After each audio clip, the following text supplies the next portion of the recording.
ಇದು ಆಕಾಶವಾಣಿ ರಾಯಚೂರು FM ಕೇಂದ್ರ. ಸಮಯ 6:51. ಕಂಪನಾಂಕ 102.1 ಮೆಗಾಹರ್ಟ್ಸ್ಗಳು.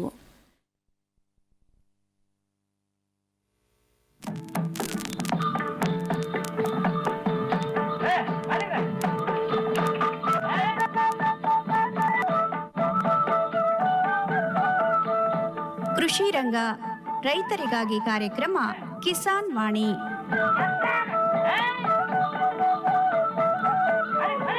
ಈ ಕಾರ್ಯಕ್ರಮದ ಪ್ರಾಯೋಜಕರು ಭಾರತ ಸರ್ಕಾರದ ಕೃಷಿ ಹಾಗೂ ರೈತರ ಕಲ್ಯಾಣ ಮಂತ್ರಾಲಯ.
हर जोखिम से निकल कर फसल आए, सुरक्षित हो जाए।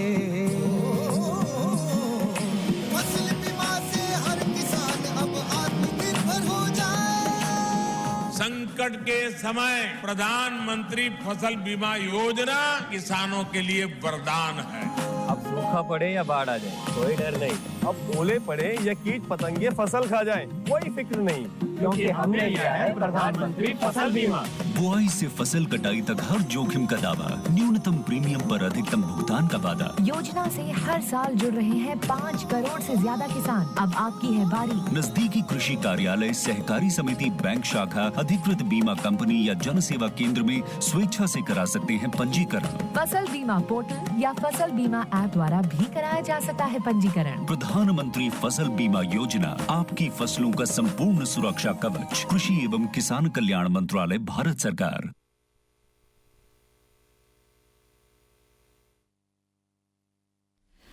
ಇಂದಿನ ಕೃಷಿ ರಂಗ ಪ್ರಾಯೋಜಿತ ಕಾರ್ಯಕ್ರಮ ಕಿಸಾನ್ ವಾಣಿ ಕೇಳುವ ರೈತ ಬಾಂಧವರಿಗೆಲ್ಲ ಶರಣಾರ್ಥಿಗಳು. ರೈತ ಬಾಂಧವರೇ, ಇಂದಿನ ಕಾರ್ಯಕ್ರಮದಲ್ಲಿ ನೀವು ಕೇಳಲಿದ್ದೀರಿ ನುಗ್ಗೆ ಸೇವನೆಯಿಂದ ದೊರೆಯುವ ಪೋಷಕಾಂಶಗಳು ಮತ್ತು ಮೌಲ್ಯವರ್ಧನೆ ಕುರಿತು ಡಾಕ್ಟರ್ ವಾಣಿಶ್ರೀ ಎಸ್ ಅವರಿಂದ ಮಾಹಿತಿ. ನಂತರ ಹವಾಮಾನ ವರದಿ, ಹವಾಮಾನಾಧಾರಿತ ಕೃಷಿ ಸಲಹೆ ಮತ್ತು ಪೇಟೆಯ ಧಾರಣೆಯನ್ನು. ಹಾಗಾದರೆ ಕಾರ್ಯಕ್ರಮದಲ್ಲಿ ಮೊದಲಿಗೆ ಕೇಳೋಣ ನುಗ್ಗೆ ಸೇವನೆಯಿಂದ ದೊರೆಯುವ ಪೋಷಕಾಂಶಗಳು ಮತ್ತು ಮೌಲ್ಯವರ್ಧನೆ ಕುರಿತು ಡಾಕ್ಟರ್ ವಾಣಿಶ್ರೀ ಎಸ್ ಅವರಿಂದ ಮಾಹಿತಿಯನ್ನು. ರೈತ ಬಾಂಧವರಿಗೆ ಮತ್ತು ರೈತ ಮಹಿಳೆಯರಿಗೆ ಇವತ್ತಿನ ಒಂದು ಕಾರ್ಯಕ್ರಮಕ್ಕೆ ಸ್ವಾಗತವನ್ನು ಕೋರ್ತಾ, ಇವತ್ತಿನ ಕಾರ್ಯಕ್ರಮದಲ್ಲಿ ಮುಖ್ಯವಾಗಿ ನುಗ್ಗೆ ಸೇವಿಸುವುದರಿಂದ ಏನೆಲ್ಲ ಪೋಷಕಾಂಶಗಳು ನಮ್ಮ ಶರೀರಕ್ಕೆ ಸಿಗ್ತವೆ, ಯಾವ ರೀತಿ ಪೋಷಕಾಂಶಗಳ ಪ್ರಮಾಣ ನುಗ್ಗೆಯಲ್ಲಿರುತ್ತೆ, ನುಗ್ಗೆ ಒಂದು ಕಾಯಿ ಇರಬಹುದು, ತಪ್ಪಲ ಇರಬಹುದು, ಅದರ ಒಂದು ಬಳಕೆ ಅಥವಾ ಮೌಲ್ಯವರ್ಧನೆ ಇದನ್ನೆಲ್ಲ ಮಾಡಿ ಅದನ್ನ ಸೇವಿಸಲಿಕ್ಕೆ ಒಂದು ಮಾರ್ಗಗಳಿದೆ ಅಂತಕ್ಕಂತ ವಿಚಾರವಾಗಿ, ಮತ್ತು ಈ ನುಗ್ಗೆಕಾಯಿಯಿಂದ ಹಲವಾರು ತಿಂಡಿ ತಿನಿಸುಗಳನ್ನ ನಾವು ವಿಶೇಷವಾಗಿ ಉಪ್ಪಿನಕಾಯಿ, ಸೊಪ್ಪಿನ ಪಲ್ಯ, ಹೀಗೆ ಹಲವಾರು ತಿನಿಸುಗಳನ್ನ, ಹಲವಾರು ಆಹಾರಗಳ ಖಾದ್ಯಗಳನ್ನ ತಯಾರಿಸಬಹುದು. ಇದ್ರ ಬಗ್ಗೆ ಇವತ್ತಿನ ಕಾರ್ಯಕ್ರಮದಲ್ಲಿ ಮಾಹಿತಿಯನ್ನು ಒದಗಿಸ್ತಾ ಇದ್ದಾರೆ ರಾಯಚೂರು ಕೃಷಿ ವಿಜ್ಞಾನಗಳ ವಿಶ್ವವಿದ್ಯಾಲಯದ ಕೃಷಿ ವಿಸ್ತರಣಾ ಲಿಂಗಸೂರು ಕೃಷಿ ವಿಸ್ತರಣಾ ಘಟಕದ ಮುಖ್ಯಸ್ಥರು ಮತ್ತು ವಿಜ್ಞಾನಿಗಳಾದಂತ ಡಾಕ್ಟರ್ ವಾಣಿಶ್ರೀ ಅವರು. ಈ ನುಗ್ಗೆ ಒಂದು ಬೆಳೆ ಏನಿದೆ, ಈ ನುಗ್ಗೆ ನಾವು ಮರ ಅಂತ ಹೇಳಿ ಅನ್ಕೊಂತೀವಿ. ಇದನ್ನ ತೋಟಗಾರಿಕೆ ಬೆಳೆಯಾಗಿ ನಾವು ಇದನ್ನ ಕನ್ಸಿಡರ್ ಮಾಡಿರ್ತೀವಿ. ಅಂದ್ರೆ ನುಗ್ಗೆ ಕಾಯಿಯನ್ನ ತೋಟಗಾರಿಕೆ ಬೆಳೆಯಾಗಿ ಇಡೀ ಹೊಲದಲ್ಲಿ, ಅಂದ್ರೆ ಎಕರೆ ಪೂರ್ತಿಯಾಗಿ ಹಾಕಬಹುದು, ಅಥವಾ ಅಂತರ್ ಬೆಳೆಯಾಗಿ ಬೇರೆ ಬೆಳೆಗಳ ಜೊತೆಗೆ ಇದನ್ನ ಅಂತರ್ ಬೆಳೆಯಾಗಿ ಕೂಡ ನಾವು ಬೆಳ್ಕೊಳ್ಬಹುದು. ಅಲ್ದೇನೆ ಇದರಲ್ಲಿ ಸಾಕಷ್ಟು ಬೇರೆ ಬೇರೆ ತಳಿಗಳಿದಾವೆ. ಈಗ ಸುಮಾರು ಮೊದಲಿನ ತರದ್ದು ಯಾವ ತರ ಇರ್ತಿತ್ತಂದ್ರೆ, ನುಗ್ಗೆ ನಮಗೆ ಸುಮಾರು ವರ್ಷಗಳಾದ್ಮೇಲೆ ಕಾಯಿಗಳು ಸಿಗ್ತಾ ಇತ್ತು. ಆಮೇಲೆ ತುಂಬಾ ಎತ್ತರವಾದ ಮರಗಳಿರ್ತಿದ್ವು, ಅವುಗಳಲ್ಲಿ ಕಾಯಿ ತಗೊಳ್ಳೋದಕ್ಕಾಗ್ಲಿ ನಮಗೆಲ್ಲ ಕಷ್ಟ ಆಗ್ತಿತ್ತು. ಹಾಗಾಗಿ ಬೇರೆ ಬೇರೆ ಹೊಸ ಒಂದು ಹೈ ಈಲ್ಡಿಂಗ್ ವೆರೈಟೀಸ್ ಅಂತ ಹೇಳ್ತೀವಿ, ಅಂದ್ರೆ ಹೆಚ್ಚು ಇಳುವರಿ ಕೊಡ್ತಕ್ಕಂತ ತಳಿಗಳನ್ನ ಇದರಲ್ಲಿ ಅಭಿವೃದ್ಧಿ ಪಡಿಸಿರ್ತಾರೆ. ಅದರಲ್ಲಿ ತಳಿಗಳ ಬಗ್ಗೆ ಹೇಳೋದಾದ್ರೆ ಭಾಗ್ಯ ಅಂತೇಳಿ ಒಂದಿದೆ, ನಮ್ಮ ಬಾಗಲಕೋಟೆ ಯೂನಿವರ್ಸಿಟಿಯಿಂದ ಬಿಡುಗಡೆ ಆಗಿರ್ತಕ್ಕಂಥ ವೆರೈಟಿ. ನೆಕ್ಸ್ಟ್ PKM 1 ಅಂತ ಹೇಳಿ ಒಂದಿದೆ, ಇದು ತಮಿಳುನಾಡಿನ ಒಂದು ವೆರೈಟಿ ಆಗಿರುತ್ತೆ. ನೆಕ್ಸ್ಟ್ ಧನರಾಜ್ ಅಂತಿದೆ, GKVK 1, 2, 3 ಅಂತೇಳಿ 3 ವೆರೈಟಿಗಳು. ಟೋಟಲಿ 6 ವೆರೈಟೀಸ್ ನಮಗೆ ಲಭ್ಯ ಇರುತ್ತೆ, 6 ತಳಿಗಳು. ಇವು ಎಲ್ಲವೂ ಸಾಮಾನ್ಯವಾಗಿ ಗಿಡ್ಡ ತಳಿಗಳೇ, ಅಂದ್ರೆ ನಮಗೆ ಕಾಯಿಗಳು ಸುಲಭವಾಗಿ ಹರಿಯೋದಿಕ್ಕೆ ಬರ್ತಕ್ಕಂಥವು. ಉತ್ತರ ಕೂಡ ಏನ್ ಜಾಸ್ತಿ ಇರೋದಿಲ್ಲ, ನಮಗೆ ತಗೊಳ್ಳೋದಿಕ್ಕೆ ತುಂಬಾ ಈಸಿ ಆಗಿರ್ತವೆ. ಮತ್ತು ಈ ನಮ್ಮ ಕೈತೋಟ ಮಹಿಳೆಯರಿಗೋಸ್ಕರ ನಾವು ಪೌಷ್ಟಿಕ ಕೈತೋಟ ಇದರ ಬಗ್ಗೆ ಸಾಕಷ್ಟು ಒಂದು 5 ರಿಂದ 10 ವರ್ಷದಿಂದ ನಾವ್ ಇದನ್ನ ಹೇಳ್ತಾ ಬರ್ತಿದ್ದೇವೆ. ಎಲ್ಲ ರೈತ ಮಹಿಳೆಯರಿಗೆ ತಮ್ಮ ಹೊಲದಲ್ಲಿ ಜಾಗ ಇದ್ರೆ ಒಂದು ನ್ಯೂಟ್ರಿ ಫಾರ್ಮ್ ಅಂತ ಹೇಳಿ ಮಾಡ್ತಾ ಇದೀವಿ. ಅಥವಾ ಶಾಲೆಗಳಲ್ಲೂ ಕೂಡ ಬಿಸಿ ಊಟ ಇರೋದ್ರಿಂದ ಒಂದಷ್ಟು ನುಗ್ಗೆ ಗಿಡಗಳನ್ನ ಹಾಕೊಂಡ್ರೆ ತಾವು ಮಾಡ್ತಕ್ಕಂಥ ಸಾಂಬಾರ್ಗಳಲ್ಲಿ ಇದನ್ನ ಬಳಕೆ ಮಾಡಿ ಅಂತ ಹೇಳಿ ಅಲ್ಲೂ ಕೂಡ ಈ ಸಸಿಗಳನ್ನ ಕೊಟ್ಟು ಅವುಗಳಿಗೆ ಡೆಮಾನ್ಸ್ಟ್ರೇಷನ್ ಮಾಡಿ ಕೊಡ್ತಕ್ಕಂಥ ಕೆಲಸಗಳನ್ನ ಎಲ್ಲ ICAR ನಿಂದ ಬಂದಿರತಕ್ಕಂಥ ಕೃಷಿ ವಿಜ್ಞಾನ ಕೇಂದ್ರಗಳಲ್ಲಿ ಸಾಕಷ್ಟು ಕಾರ್ಯಕ್ರಮಗಳನ್ನ ಹಮ್ಮಿಕೊಂಡಿದೀವಿ. ಇಷ್ಟೊಂದು ಪ್ರಾಮುಖ್ಯತೆಯನ್ನ ಈ ನುಗ್ಗೆ ನಮಗೆ ಯಾಕೆ ಇದೆ ಅಂತ ಹೇಳಿ ಇದರಲ್ಲಿ ಇರ್ತಕ್ಕಂಥ ಪೋಷಕಾಂಶಗಳ ಬಗ್ಗೆ ನಾವು ತಿಳಿಯೋದಾದ್ರೆ, ಈ ನುಗ್ಗೆ ಒಂದು ಬಹುವಾರ್ಷಿಕ ಬೆಳೆ, ವರ್ಷ ಪೂರ್ತಿ ಇದರಲ್ಲಿ ನಮಗೆ ಸಿಗತ್ತೆ. ಇದರಿಂದ ನಾವು ಈ ಮರದ ಸಂಪೂರ್ಣವಾದ ಎಲ್ಲಾ ಭಾಗಗಳನ್ನ ನಾವು ಬಳಕೆ ಮಾಡಬಹುದು. ಅಂದ್ರೆ ಹೂವ ಇರ್ಬೋದು, ಎಲೆಗಳಿರ್ಬೋದು, ಅದರ ಕಾಯಿಗಳಿರ್ಬೋದು, ಇದರಲ್ಲಿ ಅತ್ಯಂತ ಉಪಯುಕ್ತವಾದ ಪೋಷಕಾಂಶಗಳು ಇದರಲ್ಲಿ ನಮಗೆ ಸಿಗತ್ತೆ. ಮುಖ್ಯವಾಗಿ ಅಂತ ಹೇಳಿದ್ರೆ ಇದರಲ್ಲಿ ನಾವು ಬೀಟಾ ಕೆರೋಟಿನ್ ಅಂತ ಹೇಳ್ತೀವಿ ಮತ್ತು ವಿಟಮಿನ್ C. ಈ ಬೀಟಾ ಕೆರೋಟಿನ್ ಬಂದು ಈ ಕಣ್ಣಿನ ಆರೋಗ್ಯಕ್ಕೆ ತುಂಬಾ ಅತ್ಯಂತ ಉಪಯುಕ್ತಕಾರಿ. ಇದು ವಿಟಮಿನ್ A ಆಗಿ ನಮ್ಮ ದೇಹದಲ್ಲಿ ಕನ್ವರ್ಷನ್ ಆಗತ್ತೆ. ಸೊ A ಅನ್ನಾಂಗ ಏನಿದೆ ನಮ್ಮ ಕಣ್ಣಿನ ಆರೋಗ್ಯಕ್ಕೆ ಮತ್ತು ನಮ್ಮ ಚರ್ಮದ ಆರೋಗ್ಯಕ್ಕೆ ತುಂಬಾ ಅತ್ಯಂತ ಉಪಯುಕ್ತಕಾರಿಯಾಗಿದೆ. ಸೊ ಹಾಗಾಗಿ ಇದನ್ನ ಹೆಚ್ಚಾಗಿ ಬೀಟಾ ಕೆರೋಟಿನ್ ಇರೋದ್ರಿಂದ ಈ ನಾವು ಕಾಯಿಗಳನ್ನ ಬಳಕೆ ಮಾಡ್ತೀವಿ. ಅದ್ರ ಜೊತೆಗೆ ಈ ಕಾಯಿ ಮತ್ತು ಸೊಪ್ಪಿಗೆ ಹೋಲಿಕೆ ಮಾಡಿ ನೋಡಿದಾಗ ಕಾಯಿಗಳಲ್ಲಿ ಸುಮಾರು 110 ಮೈಕ್ರೋಗ್ರಾಮ್ನಷ್ಟು ಬೀಟಾ ಕೆರೋಟಿನ್ ಇದ್ರೆ ಸೊಪ್ಪಿನಲ್ಲಿ ಹೇರಳವಾದ ಬೀಟಾ ಕೆರೋಟಿನ್ ನಮಗೆ ಲಭ್ಯ ಆಗುತ್ತೆ. 6780 ಮೈಕ್ರೋಗ್ರಾಮ್ನಷ್ಟು ಬೀಟಾ ಕೆರೋಟಿನ್ ನಮಗೆ ದೇಹಕ್ಕೆ ಲಭ್ಯ ಆಗತ್ತೆ. ಅಂದ್ರೆ ಇದು ನಮಗೆ ಬೇಕಾಗಿರ್ತಕ್ಕಂಥ ದಿನನಿತ್ಯದ ಒಂದು ರಿಕ್ವೈರ್ಮೆಂಟ್ ಏನಿದೆ ಅದರ ಅವಶ್ಯಕತೆಗಿಂತ ಹೆಚ್ಚಾಗಿ ನಮಗೆ 100 ಗ್ರಾಮ್ ಸೊಪ್ಪನ್ನ ಬಳಕೆ ಮಾಡೋದ್ರಿಂದ ನಮ್ಗೆ ಒಂದು ದಿನಕ್ಕೆ ಅವಶ್ಯ ಇರ್ತಕ್ಕಂಥ ವಿಟಮಿನ್ A ಇರ್ಬೋದು, ಬೀಟಾ ಕೆರೋಟಿನ್ ಇರ್ಬೋದು, ಇದರಲ್ಲಿ ನಮಗೆ ಲಭ್ಯ ಆಗತ್ತೆ. ಅದೇ ರೀತಿಯಾಗಿ ಸೊಪ್ಪಿನಲ್ಲಿ ವಿಟಮಿನ್ C ಅಂದ್ರೆ C ಜೀವಸತ್ವ 220 ಮಿಲಿಗ್ರಾಮ್ನಷ್ಟು C ಜೀವಸತ್ವ ಸಿಗುತ್ತೆ. ಅದೇ ಕಾಯಿಯಲ್ಲಾದ್ರೆ 120 ಮಿಲಿಗ್ರಾಮ್ನಷ್ಟು C ಜೀವಸತ್ವ ಸಿಗುತ್ತೆ. ಅದೇ ರೀತಿ ನಮಗೆ ಖನಿಜಾಂಶಗಳು, ಈಗ ಕ್ಯಾಲ್ಸಿಯಂ ಇರ್ಬೋದು, ಫಾಸ್ಫರಸ್ ಇರ್ಬೋದು, ನಮಗೆ ಮೂಳೆಗಳ ಬೆಳವಣಿಗೆಗೆ, ಹಲ್ಲಿನ ಒಂದು ಆರೋಗ್ಯಕ್ಕೆ ಅತ್ಯಂತ ಉಪಯುಕ್ತವಾಗಿರ್ತಕ್ಕಂತ ಈ ಖನಿಜಾಂಶಗಳು ಕೂಡ ಇದರಲ್ಲಿ ಹೇರಳವಾಗಿ ಲಭ್ಯವಾಗಿದ್ದಾವೆ. ಕ್ಯಾಲ್ಸಿಯಂ ನೋಡೋದಾದ್ರೆ ಕಾಯಿಯಲ್ಲಿ ಕೇವಲ 30 ಮಿಲಿಗ್ರಾಮ್ ಸಿಕ್ಕರೆ ಸೊಪ್ಪಿನಲ್ಲಿ ಅಧಿಕವಾಗಿ ಕ್ಯಾಲ್ಸಿಯಂ ಸಿಗುತ್ತೆ. ಅಂದ್ರೆ 440 ಮಿಲಿಗ್ರಾಮ್ನಷ್ಟು 100 ಗ್ರಾಮ್ ಸೊಪ್ಪನ್ನ ಬಳಕೆ ಮಾಡೋದ್ರಿಂದ ಸಿಗುತ್ತೆ. ಅದೇ ರೀತಿ ಫಾಸ್ಫರಸ್ ನಮಗೆ ಕಾಯಿಯಲ್ಲಿ ಹೆಚ್ಚಾಗಿ ಸಿಗುತ್ತೆ, 110 ಮಿಲಿಗ್ರಾಮ್ನಷ್ಟು ಸಿಗುತ್ತೆ. ಸೊಪ್ಪಿನಲ್ಲಿ ನೋಡೋದಾದ್ರೆ ಕೇವಲ 70 ಮಿಲಿಗ್ರಾಮ್ನಷ್ಟು ಫಾಸ್ಫರಸ್ ಸಿಗುತ್ತೆ.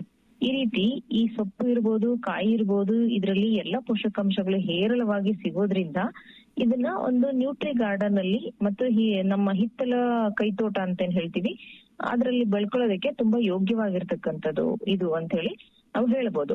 ನಾವು ನೋಡ್ತಿರ್ತೀವಿ ಇತ್ತೀಚಿನ ದಿನಗಳಲ್ಲಿ ಸಾಕಷ್ಟು ಸೊಪ್ಪು ತರಕಾರಿಗಳಲ್ಲಿ ರಾಸಾಯನಿಕಗಳನ್ನ ಬಳಸಿ ನಮ್ಮ ಆರೋಗ್ಯಕ್ಕೆ ಹಾನಿಕಾರಕವಾಗಿರ್ತಕ್ಕಂಥ ರಾಸಾಯನಿಕಗಳು ದೇಹದಲ್ಲಿ ಸೇರ್ತಾ ಇರೋದ್ರಿಂದ ಅನೇಕ ತರದ ಒಂದು ಆರೋಗ್ಯದ ಸಮಸ್ಯೆಗಳನ್ನ ನಾವು ನೋಡ್ತಾ ಇರ್ತೀವಿ. ಇಂತಹ ಗಿಡಗಳನ್ನ ನಮ್ಮ ಕೈತೋಟದಲ್ಲಿ ಅಥವಾ ನ್ಯೂಟ್ರಿ ಗಾರ್ಡನ್ ನಲ್ಲಿ, ಶಾಲೆಗಳಲ್ಲಿ ಬೆಳೆಸಿ ಬಳಕೆ ಮಾಡೋದ್ರಿಂದ ನಮಗೆ ಸಾಮಾನ್ಯವಾಗಿ ಎಲ್ಲಾ ಮಕ್ಕಳಲ್ಲಿ ಇತ್ತೀಚಿನ ದಿನಗಳಲ್ಲಿ ಹೆಚ್ಚಾಗಿ ಮೊಬೈಲ್ ಬಳಕೆಗಳಿಂದ ಕಣ್ಣಿನ ಸಮಸ್ಯೆ ಹೆಚ್ಚಾಗಿ ಕಾಣ್ತಾ ಇರುತ್ತೆ.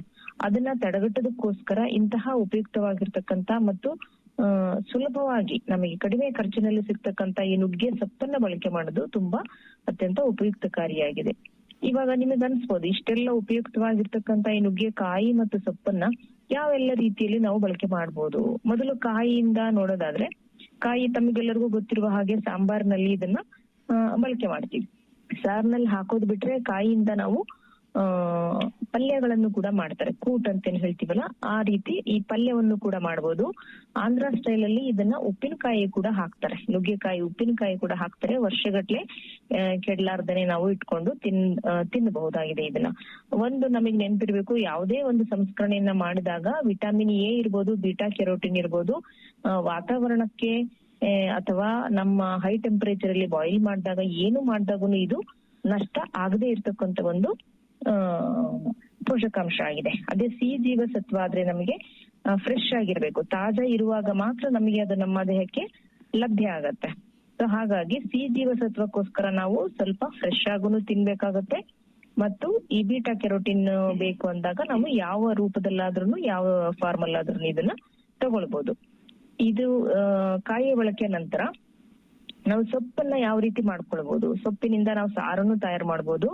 ಆದ್ರೆ ನೀವು ಒಂದು ಇದರಲ್ಲಿ ಗಮನಿಸಬೇಕಾಗಿರ್ತಕ್ಕಂಥ ಅಂಶ ಏನಂದ್ರೆ, ನಾವು ಸಾಮಾನ್ಯವಾಗಿ ಸೊಪ್ಪು ಅಂದ ತಕ್ಷಣ ಬಳಕೆ ಮಾಡೋದು ಮೆಂತ್ಯ ಸೊಪ್ಪು ಮತ್ತು ಈ ಪಾಲಕ್ ಸೊಪ್ಪು. ಅವೆರಡಕ್ಕಿಂತ ಹೆಚ್ಚಿಗೆ ಇರ್ತಕ್ಕಂಥ ಕ್ಯಾಲ್ಸಿಯಂ ಮತ್ತು ಫಾಸ್ಫರಸ್ಗಳು ಈ ಸೊಪ್ಪಿನಲ್ಲಿ ಸಿಗುತ್ತೆ. ಆದ್ರೂ ಕೂಡ ಕೆಲವು ಜನ ಇದನ್ನ ಸ್ವಲ್ಪ ಬಳಕೆ ಮಾಡುವಾಗ ಹೀಟ್ ಅಂತ ಹೇಳ್ತಿರ್ತಾರೆ. ಸೊ ಅಂದ್ರೆ ಅವ್ರ ದೇಹದ ಪ್ರಕೃತಿಗೆ ಅದು ಸ್ವಲ್ಪ ಉಷ್ಣ ಕೊಡ್ಬೋದೇನೋ, ಆದ್ರೂ ಕೂಡ ಆ ತರದ ಯಾವುದೇ ಪುರಾವೆಗಳು ಸಿಗೋದಿಲ್ಲ. ಈ ಒಂದು ಸೊಪ್ಪನ್ನ ನಾವು ಹೇರಳವಾಗಿ ಅಂದ್ರೆ ಚಿಗುರು ಏನ್ ಬರ್ತಾ ಇರುತ್ತಲ್ಲ ಅದ್ರಲ್ಲಿರ್ತಕ್ಕಂಥ ಹೂಗಳನ್ನು ತಗೊಳ್ಬಹುದು, ಸೊಪ್ಪನ್ನು ತಗೊಳ್ಬಹುದು. ಈ ಸೊಪ್ಪಿನಿಂದ ಸಾಂಬಾರ್, ಬೇಳೆ ಜೊತೆಗೆ ನಾವು ಸಾಂಬಾರ್ ಕೂಡ ಮಾಡ್ಕೊಳ್ಬಹುದು. ಅಲ್ದೇನೆ ತಾಳಿಸ್ಬಿಟ್ಟು ನಾವು ಸೊಪ್ಪಿನ ಪಲ್ಯ ತರ ಮಾಡ್ಕೊಳ್ಬಹುದು.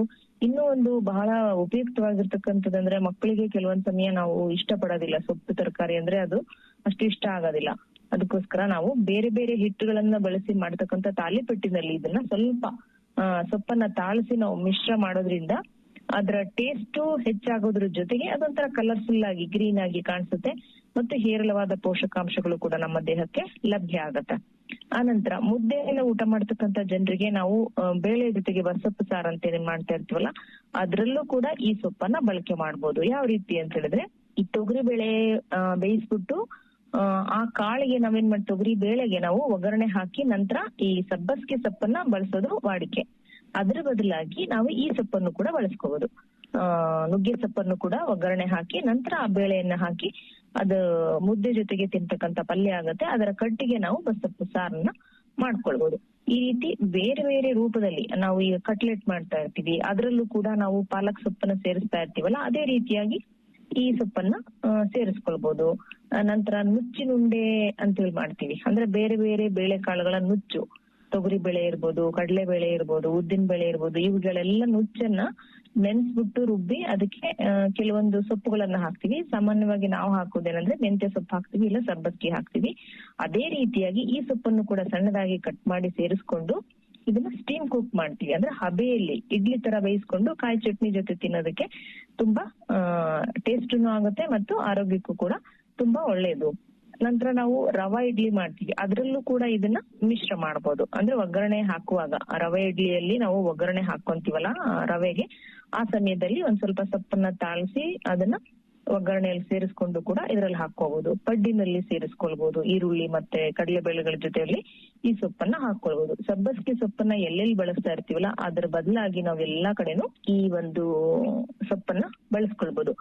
ಈ ಸೊಪ್ಪು ನಮಗೆ ಕೇವಲ ಫ್ರೆಶ್ ಆಗಿ ಅಷ್ಟೇ ತಿನ್ಲಾರ್ದಂಗೆ ಇನ್ನೂ ಬೇರೆ ಬೇರೆ ರೂಪದಲ್ಲಿ ಬಳಸ್ಬೋದು. ಯಾವ ರೀತಿ ಅಂತ ನೋಡೋದಾದ್ರೆ, ನೀವು ನೋಡ್ತಾ ಇರ್ತೀರಾ ಇವತ್ತು ಈ ನುಗ್ಗೆ ಎಲೆಯನ್ನ ಒಣಗಿಸ್ಬಿಟ್ಟು ಪೌಡರ್ ಫಾರ್ಮ್ ನಲ್ಲಿ ಸಾಕಷ್ಟು ಮೆಡಿಸಿನಲ್ ವ್ಯಾಲ್ಯೂ ಇರ್ತಕ್ಕಂತ ಕಡೆ ಒಂದಷ್ಟು ಕಾಸ್ಮೆಟಿಕ್ಸ್ ಅಂತ ಏನ್ ಹೇಳ್ತೀವಲ್ಲ ಅದ್ರಲ್ಲಿ ಇದನ್ನ ಅತ್ಯಂತ ಹೆಚ್ಚಾಗಿ ಬಳಕೆ ಮಾಡ್ತಿದ್ದಾರೆ. ಕೆಲವೊಂದು ರೈತರು ಕೂಡ ಇದನ್ನ ಸೋಲಾರ್ ಡ್ರೈಯರ್ಸ್ ಅಲ್ಲಿ, ಅಂದ್ರೆ ಸೂರ್ಯನ ಶಾಖಕ್ಕೆ ಒಣಗಿಸಿ ಪೌಡರ್ ಮಾಡಿ 1 ಟನ್ 1 ಕೆಜಿಗೆ ಇಷ್ಟು ₹1,000 ₹2,000 ಈ ತರ ಕೂಡ ಅದನ್ನ ಮಾರಾಟ ಮಾಡಿ ಮೌಲ್ಯವರ್ಧನೆ ಮಾಡಿ ಮಾರ್ತಕ್ಕಂತ ರೈತರು ನಮ್ಮ ಭಾಗದಲ್ಲಿ ಕೆಲವೊಂದು ಜನ ಇದನ್ನ ಪ್ರಯತ್ನ ಮಾಡಿದ್ರು. ಆದ್ರೂ ಕೂಡ ಇದು ಏನಂತ ಹೇಳಿದ್ರೆ ಒಂದೇ ಸಮನಾಗಿ ಒಣಗಬೇಕು. ಅಷ್ಟೊಂದು ಹೇರಳವಾದ ಸೊಪ್ಪು ಬರ್ತಕ್ಕಂಥದ್ದು ಬಹಳ ಮುಖ್ಯ.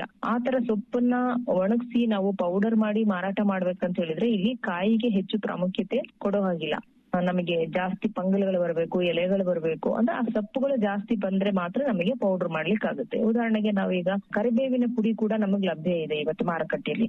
ಅದೇ ರೀತಿ ಈ ಪುಡಿಯನ್ನು ಕೂಡ ಕೆಲವೊಂದು ಕ್ಯಾಪ್ಸೂಲ್ ಫಾರ್ಮ್ ಅಲ್ಲಿ ಇದನ್ನ ಹಾಕಿ ತಗೊಳ್ಳೋದಿದೆ. ಆಯುರ್ವೇದದ ಔಷಧಿಗಳಲ್ಲಿ ಸಾಕಷ್ಟು ಇದನ್ನ ಬಳಕೆ ಮಾಡ್ತಾ ಇದ್ದಾರೆ. ಅಂದ್ರೆ ಇದಕ್ಕೆ ಸಾಕಷ್ಟು ಒಂದು ವೈದ್ಯಕೀಯ ಗುಣಗಳು, ಔಷಧೀಯ ಗುಣಗಳು ಇರೋದ್ರಿಂದ ಬೇರೆ ಬೇರೆ ಒಂದು ಪದಾರ್ಥಗಳಲ್ಲಿ ಇದನ್ನ ಬಳಕೆ ಮಾಡ್ತಿದ್ದಾರೆ. ಔಷಧ ರೂಪದಲ್ಲಿ ಸಾಕಷ್ಟು ಬಳಕೆ ಮಾಡ್ತಿದ್ದಾರೆ. ಔಷಧಗಳಾಗಿ, ಅದೇ ರೀತಿ ಸೌಂದರ್ಯವರ್ಧಕಗಳಾಗಿ, ಅಂದ್ರೆ ಇದರ ಹೇರ್ ಪ್ಯಾಕ್ ಅಂತ ಏನ್ ಹೇಳ್ತೀವಲ್ಲ, ಕೂದಲಿನ ಸೌಂದರ್ಯಕ್ಕೋಸ್ಕರ, ಚರ್ಮದ ಸೌಂದರ್ಯಕ್ಕೋಸ್ಕರ ಏನ್ ಪ್ಯಾಕ್ ಗಳ ಮಾಡ್ತಾರಲ್ಲ ಅದರಲ್ಲೂ ಕೂಡ ಇದು ಬಳಕೆ ಆಗ್ತಾ ಇದೆ.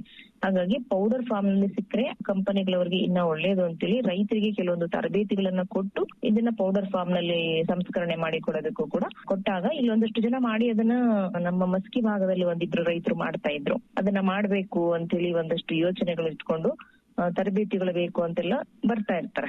ಸೊ ಅದನ್ನ ನೋಡಿದಾಗ, ಆದ್ರೆ ಅದನ್ನ ಏನಂತ ಹೇಳಿದ್ರೆ ಯಾವುದೇ ಒಂದು ಕಮರ್ಷಿಯಲ್ ಆಗಿ ಆಗ್ಬೇಕಂದ್ರೆ ಒಬ್ರಿಬ್ರು ಮಾಡಿದ್ರೆ ಅದರ ಮಾರುಕಟ್ಟೆ ಸುಲಭ ಆಗೋದಿಲ್ಲ, ಹೇರಳವಾಗಿರ್ಬೇಕು. ಅಂದ್ರೆ ಬಹಳಷ್ಟು ಜನ ಮಾಡಿದಾಗ, ಉದಾಹರಣೆಗೆ ಈಗ ದಾಳಿಂಬೆ ನೋಡಿ ನಮ್ಮ ಭಾಗದಲ್ಲಿ ಅತ್ಯಂತ ಪ್ರಮುಖವಾದ ಬೆಳೆ, ಅದಕ್ಕೆ ಮಾರ್ಕೆಟಿಂಗ್ ಸಮಸ್ಯೆ ಆಗೋದಿಲ್ಲ. ಅದೇ ರೀತಿ ಕೇವಲ ಒಂದು ರೈತರು ಬೆಳಿಲಾರ್ದಂಗೆ ಒಂದು 50-100 ಜನ ಬೆಳೆದಾಗ ಮಾರುಕಟ್ಟೆ ಮಾಡೋದು ಕೂಡ ಸುಲಭ ಆಗುತ್ತೆ. ಆ ನಿಟ್ಟಿನಲ್ಲಿ ಕೂಡ ರೈತರು ಇದನ್ನ ವಿಚಾರ ಮಾಡಬಹುದು. ಹೆಚ್ಚಾಗಿ 1 ಎಕರೆ 2 ಎಕರೆ ಹಾಕೊಂಡು ಇದನ್ನ ಸೊಪ್ಪಿಗೋಸ್ಕರನೇ ಬೆಳೆಸಿ ಪೌಡರ್ ಮಾಡಿ ಕೂಡ ಮಾರಾಟ ಮಾಡಬಹುದು. ಅದೇ ರೀತಿಯಾಗಿ ನಾವು ಮನೆಯಲ್ಲೂ ಕೂಡ ಮಾರುಕಟ್ಟೆಗೆ ಹೋಗೋದು ಒಂಥರ ಬಿಸ್ನೆಸ್ ಬೇರೆ, ಆದ್ರೆ ಮನೆಯಲ್ಲೂ ಕೂಡ ನಾವು ಹೇರಳವಾಗಿ ನುಗ್ಗೆ ಸೊಪ್ಪು ಸಿಗ್ತಾ ಇದೆ. ಆದ್ರೆ ಒಂದೇ ದಿವಸ ನಾವೆಲ್ಲ ಬಳಕೆ ಮಾಡೋದಕ್ಕಾಗಲ್ಲ. ಎಲ್ಲ ಹೋಗಿರ್ತೀವಿ, ಜಾಸ್ತಿ ಸೊಪ್ಪು ಸಿಗ್ತಾ ಇದೆ, ಇಷ್ಟೆಲ್ಲ ಪೋಷಕಾಂಶಗಳಿದೆ, ನಾವ್ ಇದನ್ನ ಯಾವ ರೀತಿ ಮಾಡ್ಕೊಳ್ಬೇಕು ಮನೆಗೆ ಹೋಗಿ ಅಂತ ಹೇಳಿದ್ರೆ ನಾವು ಕೂಡ ಅದನ್ನ ತಗೊಂಡ್ ಬಂದು ಸೊಪ್ಪನ್ನ ಸ್ವಚ್ಛವಾಗಿ ನೀರಿನಲ್ಲಿ ತೊಳೆದು ನೆರಳಲ್ಲಿ ಒಣಗಿಸ್ಕೊಂಡು ಆ ಎಲೆಗಳನ್ನ ಪೌಡರ್ ಫಾರ್ಮ್ ನಲ್ಲಿ ನಾವು ಮಾಡಿ ಇಟ್ಕೊಳ್ಬಹುದು. ಅದಕ್ಕೆ ನಮಗೆ ಬೇಕಾಗಿರ್ತಕ್ಕಂತ ಒಂದು ಚಟ್ನಿ ಪುಡಿ ತರ ಮಾಡಿ ಇಟ್ಕೊಂಡ್ರೆ ಅದಕ್ಕೆ ಸ್ವಲ್ಪ ಉಪ್ಪು, ಜೀರಿಗೆ ಇವುಗಳನ್ನೆಲ್ಲ ಸೇರಿಸಿ ಮಿಶ್ರ ಮಾಡಿ ಮಿಕ್ಸರ್ ಅಲ್ಲಿ ಹಾಕಿ ಪೌಡರ್ ಫಾರ್ಮ್ ನಲ್ಲಿ ಇಟ್ಕೊಂಡಾಗ ನಾವು ಮಾಡತಕ್ಕಂತ ಪಲ್ಯಗಳಿಗೆ ರೆಗ್ಯುಲರ್ ಆಗಿ 1 ಚಮಚ ಹಾಕೊಳ್ತಾ ಹೋಗ್ಬೋದು. ಅಂದ್ರೆ ದಿನಾನು ನಾವು ನೋಡ್ಬೋದು 1 kg ಸೊಪ್ಪಿನಿಂದ ನಮಗೆ ಕೇವಲ ಒಂದು 200-250 ಗ್ರಾಮ್ ಪೌಡರ್ ಬಂದ್ರೆ ಹೆಚ್ಚಾಗತ್ತೆ. ಸೊ ಅಷ್ಟೊಂದು ಕಾನ್ಸಂಟ್ರೇಟೆಡ್ ಪೋಷಕಾಂಶಗಳು ಅಂದ್ರೆ ಅಧಿಕ ಸಾಂದ್ರತೆಯಲ್ಲಿ ಇರ್ತಕ್ಕಂತ ಪೋಷಕಾಂಶಗಳು ನಮ್ಮ ದೇಹಕ್ಕೆ ಸಿಗ್ತವೆ. ಅಂದ್ರೆ ಒಣ ಪುಡಿಯನ್ನ ಬಳಕೆ ಮಾಡೋದ್ರಿಂದ ಇದನ್ನ ಬಳಕೆ ಮಾಡ್ಕೊಳ್ಬಹುದು. ಈ ರೀತಿ ಅನೇಕ ಒಂದು ಅಡಿಗೆಗಳಲ್ಲಿ ಕೂಡ ಇದನ್ನ ಬಳಕೆ ಮಾಡಬಹುದು. ಪುಡಿಯ ಫಾರ್ಮ್ ನಲ್ಲಿ ಇರ್ಬೋದು, ಅಥವಾ ಸೊಪ್ಪಿರ್ಬೋದು, ಹೂವಿರ್ಬೋದು, ಈವನ್ ರಸಂ ಮಾಡ್ತಾರೆ. ಇದರಲ್ಲಿ ಈ ಸೊಪ್ಪನ್ನ ಬಳಕೆ ಮಾಡಿ ರಸಂ ಮಾಡ್ತಾರೆ. 2-3 ಕಾಯಿಗಳನ್ನ ಹಾಕಿ ಈ ಸೊಪ್ಪನ್ನ ಹಾಕಿ ರಸಂ ಮಾಡಿದ್ರೆ ತಿಳಿ ಸಾರು ತುಂಬಾ ರುಚಿಯಾಗೂ ಇರುತ್ತೆ. ನಾವು ನೋಡ್ತಿರ್ತೀವಿ ಬೇರೆ ಬೇರೆ ಸಾರುಗಳನ್ನು ಮಾಡಿದಾಗ ಜೊತೆಗೆ ಟೇಸ್ಟ್ಗೋಸ್ಕರ ಇದ್ರದ್ದು ಒಂದು ಘಮ ಏನಿರುತ್ತೆ, ಫ್ಲೇವರ್ ಒಂಥರ ಎಲ್ಲರಿಗೂ ಇಷ್ಟ ಆಗ್ತಕ್ಕಂತ ಕಾಯಿ ಇದು ನುಗ್ಗೆಕಾಯಿ. ಹಾಗಾಗಿ ಇದನ್ನ ಸಾಂಬಾರ್ಗಳಲ್ಲಿ ಯಥೇಚ್ಛವಾಗಿ ಬಳಕೆ ಮಾಡ್ತೀವಿ. ಮತ್ತು ಮದುವೆ ಸೀಸನ್ ಗಳಲ್ಲಿ, ಯಾವ್ದೋ ಒಂದು ಫಂಕ್ಷನ್ ಗಳಲ್ಲಿ ಹೆಚ್ಚಾಗಿ ಈಗ ನಾವು ಮೊದಲೆಲ್ಲ 10 ರೂಪಾಯಿಗೆ 2 ಈ ತರ ಸಿಗ್ತಾ ಇತ್ತು. ಆದ್ರೆ ಇವಕ್ಕೆ ಈಗ್ಲೂ ಕೂಡ ಕೆಜಿ ಗಟ್ಲೆ ಕೂಡ ಇದಕ್ಕೆ ಹೆಚ್ಚಿನ ಬೇಡಿಕೆ ಇದೆ, ಮಾರುಕಟ್ಟೆಯಲ್ಲಿ ಹೆಚ್ಚಿನ ಬೇಡಿಕೆ ಇದೆ. ಇವುಗಳನ್ನ ಅಧಿಕ ಸಾಂದ್ರತೆಯಲ್ಲಿ ಕೂಡ ನಾವು ಇವತ್ತು ಬೆಳೆದು ಅಧಿಕವಾಗಿ ರೈತರು ಇದರಿಂದ ಆದಾಯವನ್ನ ತಗೊಳ್ತಾ ಇದ್ದಾರೆ.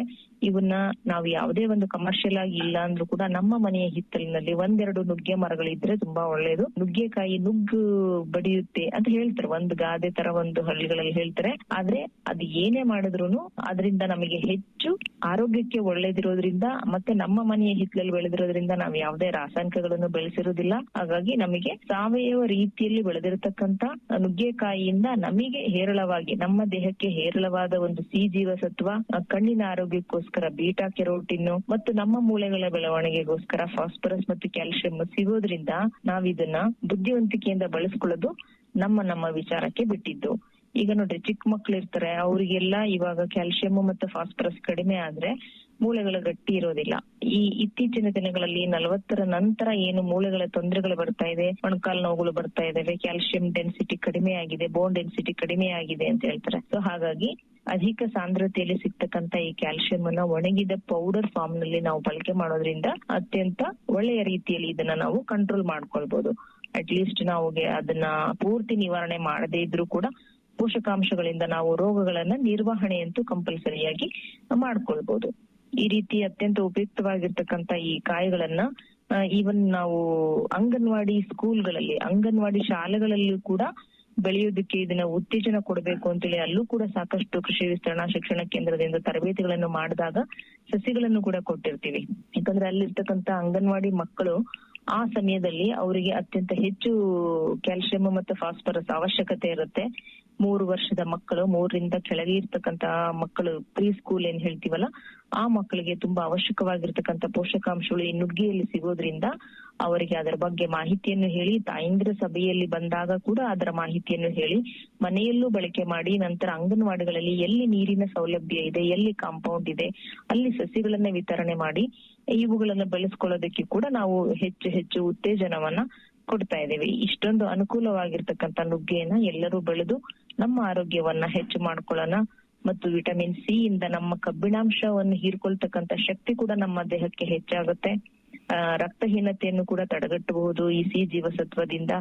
ಇಷ್ಟೆಲ್ಲ ಉಪಯುಕ್ತವಾಗಿರ್ತಕ್ಕಂಥ ಇದನ್ನ ಬಳಸೋಣ ಅಂತ ಹೇಳ್ತಾ ಈ ವಿಷಯವನ್ನ ಇಲ್ಲಿಗೆ ಸಮಾಪ್ತಿ ಮಾಡೋಣ. ಕೇಳಿದೆಲ್ಲ ಮಾಹಿತಿಯನ್ನ ನುಗ್ಗೆ ಯಾವ ರೀತಿ ವೈವಿಧ್ಯಮಯವಾದಂತಹ ಪೋಷಕಾಂಶಗಳನ್ನ ಹೊಂದಿದೆ ಅಂತಕ್ಕಂಥ ವಿಚಾರವನ್ನ, ನುಗ್ಗೆ ಮರದ ಬಳಕೆಯನ್ನ ವಿವಿಧ ಕ್ಷೇತ್ರಗಳಾದಂತಹ ಗೃಹ ಬಳಕೆಯಾಗಿ ಬಳಸಬಹುದು, ಪ್ರಾಣಿಗಳ ಮೇವಿಗಾಗಿ ತಪ್ಪಲವನ್ನ ಬಳಸ್ತಾ ಇದ್ದಾರೆ, ಸಸ್ಯ ಗೊಬ್ಬರವಾಗಿ ಬಳಸಬಹುದು, ಜೊತೆಗೆ ಜೈವಿಕ ಕೀಟನಾಶಕ ಒಂದು ಅಂಶ ಇದರಲ್ಲಿ ಇದೆ ಅಂತಕ್ಕಂಥ ವಿಷಯ ಗೊತ್ತಾಗಿದೆ. ಮತ್ತೊಂದು ಎಂತ ಸಾಂಪ್ರದಾಯಿಕ ಔಷಧಿ ಪದ್ಧತಿಯಲ್ಲಿ ಸಹ ಸುಮಾರು 300ಕ್ಕೂ ಹೆಚ್ಚು ರೋಗಗಳಿಗೆ ಇದು ರಾಮಬಾಣವಾಗಿದೆ ಅಂತಕ್ಕಂಥ ದಾಖಲಾತಿಗಳು ಸಿಗ್ತಾ ಇದ್ದಾವೆ. ಆದ್ರಿಂದ ಪ್ರತಿಯೊಬ್ಬ ರೈತ ಮಹಿಳೆಯರು ಮನೆ ಮುಂದೆ ಇರಬಹುದು, ಒಂದು ನಮ್ಮ ಏನ್ ಹೇಳ್ತಾರೆ, ಮನೆ ಮುಂದೆ ನುಗ್ಗೆ ಮರ ಇದ್ರೆ ನುಗ್ಗಾಗ್ತೀವಿ ಅಂತಕ್ಕಂಥ ತಪ್ಪು ಕಲ್ಪನೆಗಳು. ಮನೆ ಹಿಂದಾದ್ರೂ ನುಗ್ಗೆ ಮರವನ್ನ ಬೆಳೆದು ನುಗ್ಗೆಕಾಯಿಯನ್ನ ಸೇವನೆ ಮಾಡೋದ್ರಿಂದ ನಾವು ನಮ್ಮ ಆಯುಷ್ಯನ್ನ ದೀರ್ಘ ಮಾಡ್ಕೋಬಹುದು ಮತ್ತು ಹಲವಾರು ಪೋಷಕಾಂಶಗಳು ನಮ್ಮ ದೇಹಕ್ಕೆ ಸೇರೋದ್ರಿಂದ ಒಳ್ಳೆಯ ಒಂದು ಆರೋಗ್ಯ ಪಾಲನೆ ಮಾಡ್ಕೊಂಡು ಹೋಗ್ಲಿಕ್ಕೆ ಅನುಕೂಲವಾಗುತ್ತೆ. ಮಾಹಿತಿ ಹಂಚಿಕೊಂಡಂತ ಡಾಕ್ಟರ್ ವಾಣಿಶ್ರೀ ಎಸ್ ಅವರಿಗೆ ಎಲ್ಲರ ಪರವಾಗಿ ಧನ್ಯವಾದಗಳು. ನಮಸ್ಕಾರ. ನಮಸ್ಕಾರ.